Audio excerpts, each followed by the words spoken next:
What is good, everybody? My name is JP, and welcome to the Life and Times of JP. So, today I'm going to be talking about some of the misconceptions that we have about healing.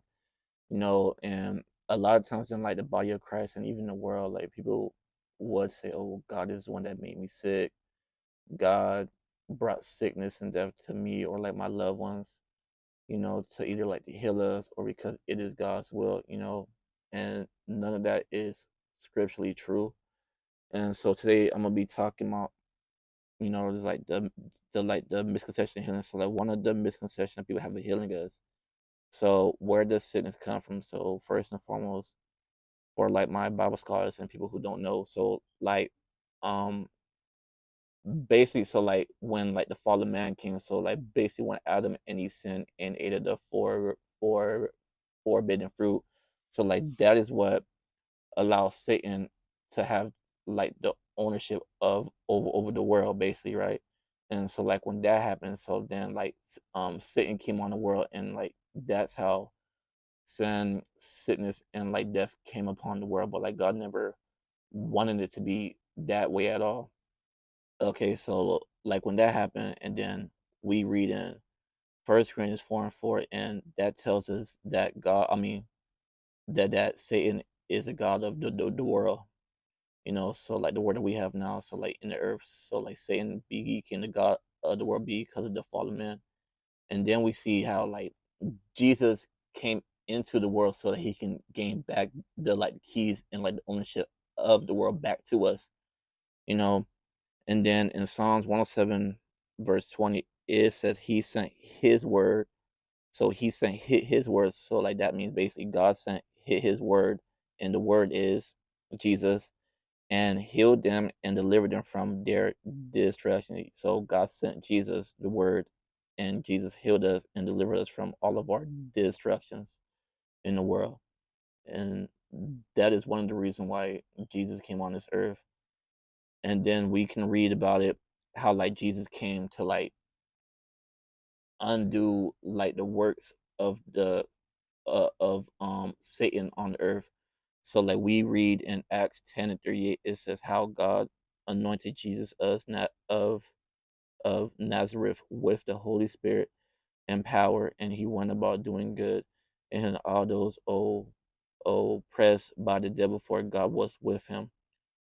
So Jesus went about doing good, and all those oppressed by the devil. So right here we can see that sickness, death, and diseases in your life, in your body, in your mind, in your emotions, in your finances. So like that means if all of those things are happening from like what we just read in Acts 10:38, so like that means you're being oppressed by the devil, and that is one of the reasons why Jesus came and he went about doing good in all of us that are oppressed by the devil. And then we can read too. Another example is here in Luke 13, verse 10-17. And it says, on a Sabbath, Jesus was teaching in one of the synagogues, and the woman who there had been crippled with a spirit of 18 years, she was bent over and could not straighten up at all. When Jesus saw her, he called her forward and said to her, woman, you are set free from your infirmity. Then he put his hands on her, and immediately she straightened up and prayed God. Indignant because Jesus had healed on Sabbath, the synagogue leader said to the people, there are 6 days for work, so come and be healed on those days, not on Sabbath. The Lord answered him, you hypocrites, does each of you doesn't each of you on Sabbath untie your ox or donkey from the stall and lead out the water? Then should not this woman, a daughter of Abraham, whom Satan has kept bound for 18 years, be set free on Sabbath day from what bound her?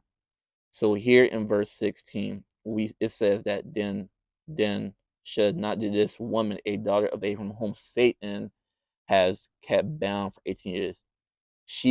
It says right here, Satan has kept her bound. So she could not, let me see, so like she been crippled by spirit for 18 years. She was oppressed by the devil from her sickness that was keeping her crippled for 18 years. And in this verse, in Luke 13, verse 16, it says that she was bound by Satan and Jesus came to set her free. Are you guys catching this? Are you guys catching this? Satan kept her bound for 18 years. She was crippled for 18 years. Sickness, diseases, all of those things mean that we are trying to be, or just like Satan is trying to keep us bound, like he's trying to plague us, delaying our callings to fulfill on this world in this earth. So here Jesus came to heal her and came to set her free from what bound her. Satan been bounding her for 18 years, being crippled. Satan bound her with sicknesses and diseases, and this is the same thing that is going on in each and every one of our lives today. MC, and then in First John 3:8, the reason the Son of God appeared was to destroy the devil's work. The the thief comes only to steal and kill and destroy. I have come that they may have life and have it more abundantly. The same way that God had just, Gigi, Jesus had just healed her in Luke 13:10 through 17, is one of the reasons it says that the reason that God, the Son of God up here was to destroy the works of the devil. And she was bound for 18 years from being crippled. Jesus came to set her free so that she could have life and that more abundantly from what? Sicknesses, diseases, all of that. And that's another reason why Jesus came on this earth, and he's coming and like he came back to take back the keys that Adam gave over to Satan. Another thing that people like to say is that, oh, that healing is not in God's will. If you guys read the same Bible that I'm reading and you guys actually sit on it, ponder upon the word, and meditate on it, then like you will, well, I will say, hope that you will get the revelation and like the knowledge that it is your will. It is God's will for you to be made healed and made whole. And I have a bunch of scriptures where I have it like for like the will of God for you to be healed and have healing. But I'm gonna just go through only like a few of them today. So like the first one says in Matthew 8:17, this was to fulfill what was spoken through the prophet Isaiah. He, Jesus, took up our infirmities and bore our sicknesses. And another thing that really like to help me to like learn more about like healing and just like the promises of God in like general is that when you read it, read the word in like first person. So I'm gonna just read it again in Matthew 8:17, but I'm gonna read it in like first person. This was to fulfill what was spoken through the prophet Isaiah. He, Jesus, took up my infirmities and bore my diseases. And so like the more that you begin to read the word like that, to make it in first person, is like the more revelation and the more knowledge and the more insight and the light that you will be able to have in your life. Because like a lot of times people like to say, oh, it's like those things happen for like those people in the Bible, and like that does not belong to us today, and that is not scriptural at all too. And I have another verse looking for my notes.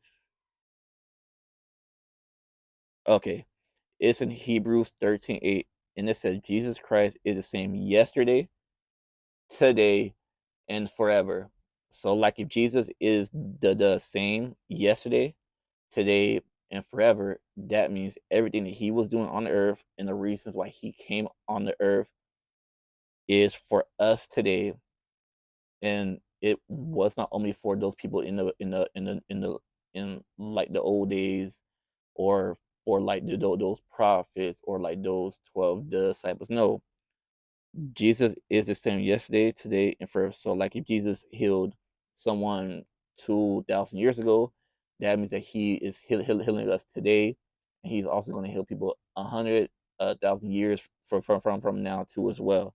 And like it's just up to us to gain that revelation and that knowledge of it. And then I got more verses about why it is God's will for us to be healed. And it says in Isaiah 53, verse 4 and 5, surely he, Jesus, took up our pain and bore our suffering. So let me just go ahead and read that in first person. Surely he, Jesus, took up my pain and bore my suffering.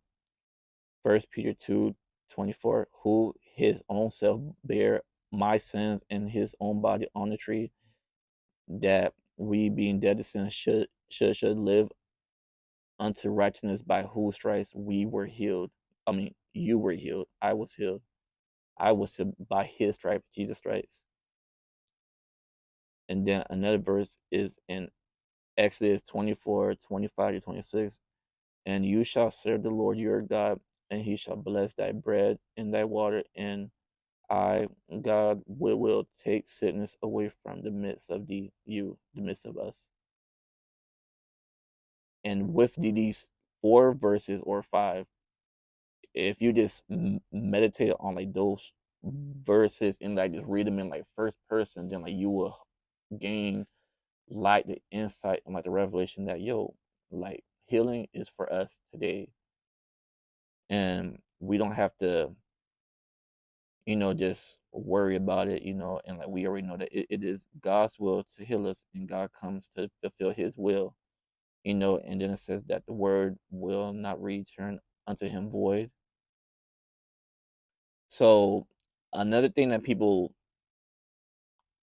well, what say, like another thing that people would do, and like they could miss their healing, is that like they like wait on a feeling. Like you don't have to wait for like the feeling or like the manifestations. Like you just gotta believe it and receive it in your mind, despite what you see, despite what pain that like you may be going through. So like maybe like you just gotta keep on, either like like to lay hands on yourself, keep on repeating like these scriptures to yourself, and continue to meditate on them, and then like eventually you will gain that healing in your body. But like you don't have to wait on like the miraculous feeling. Like I've watched a lot of like testimonies and stuff where like people were like healed in like ways that they did not think that like they would be healed. Like they thought that like they had to do something miraculous to be healed. And even in like the Bible, like when I forgot the dude's name, but like he came to, I think, Elisha to like be healed from like leprosy, and like he thought that Elisha was supposed to go up to him and like like wave his hands or like lay hands on him, and like he was gonna like fall out or have like some glorious healing going on. And like he just sent out his servant, or like his it was like his mentee out, and like he just told them, to like to go tell the man to go dip in the river Jordan, I think like 7 times. And so like at first like he was about to miss his like healing, because he was like, so like the man of God is not even about to come out here to heal me or like to lay hands on me, and like he gonna send on his like his mentee out here to come tell me something to do, and just like thank God that the dude, I forgot his name, had like this someone in his like party, like yo, like just go and do what the prophet said, like, cause like it can hurt you already to like to go ahead and do it, because like you are already sick, you feel me, and then like he just obeyed the word, and like he dipped in the river Jordan 7 times and he was healed. But like if he would have missed his healing because like he thought that the man of God was supposed to do it in another way, and like he told me like another way to do it. You feel me? So like those are kind of like the things that that could make you not catch your healing or just like your breakthrough, So like don't wait on like the feeling to come, and just continue to stick on the word, meditate on the word, speak it over your life, decree and declare it, believe it and receive it coming from you, you know, stuff like that. Okay, and then another and the last misconception is that God puts sicknesses on people. And as I already clarified it in like the first part of this whole like statement or segment, like we already know that Satan came and he gained like the ownership of the world, and like that's how sicknesses and disease came upon the world. But God does permit sickness in this world, because of like because of like the natural laws, and because we have sin in the world too. So like there's like some like verses that like talk about how like when we sin, and like that can cause like the sickness to also come into the world too. As we read, I'm reading John 5:14, and it says afterward, Jesus find him in the temple and said unto him, Behold, thou art made whole, sin no more, lest a worse thing come upon thee. Right here, we see that Jesus healed the man.